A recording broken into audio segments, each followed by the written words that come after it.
U.S. destroyer sails through South China Sea waters, China claims.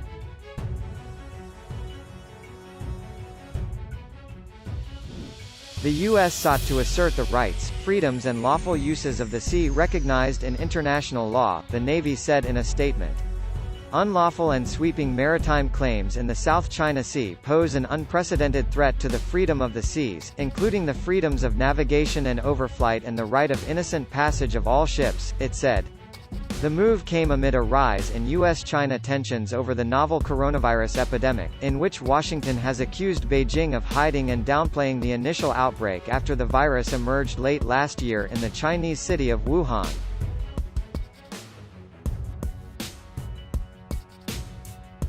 The U.S. State Department had earlier said China was taking advantage of the region's focus on the coronavirus pandemic to coerce its neighbors. On Wednesday, U.S. President Donald Trump also accused China of wanting him to lose in the November presidential elections.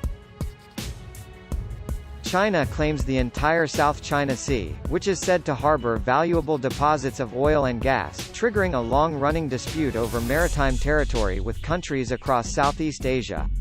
The parcels are also claimed by Vietnam and Taiwan, while other parts of the sea are claimed by the Philippines, Malaysia and Brunei.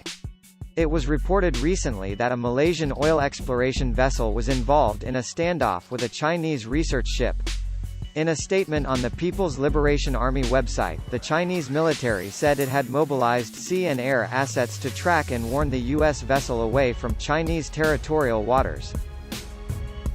The PLA accused the United States of provocative acts that seriously violated international law and China's sovereignty and security interests. The U.S. action was also incompatible with the current joint efforts of international community to fight against the COVID-19, it said. Last week, China sought to further advance its territorial claims when it announced that the Paracel and the nearby Spratly Islands, Macclesfield Bank and their surrounding waters would be administered under two new districts of Sancha City, which China created on nearby Woody Island in 2012. It also announced official Chinese names for 80 islands and other geographical features in the South China Sea, including reefs, seamounts, shoals and ridges, 55 of them submerged in water. It also established a mental health facility in Mischief Reef, which has been declared by the International Tribunal in The Hague as within the Philippines' exclusive economic zone. China stakes its claim to the sea on its controversial 9-line demarcation, a 2,000 kilometers (1,242-mile) U-shaped dashed line that first appeared in maps of revolutionary China in the 1940s. But the Permanent Court of Arbitration in The Hague rejected as illegal 2016 China's claims to almost the entire sea, through which an estimated $3 trillion of trade pass each year.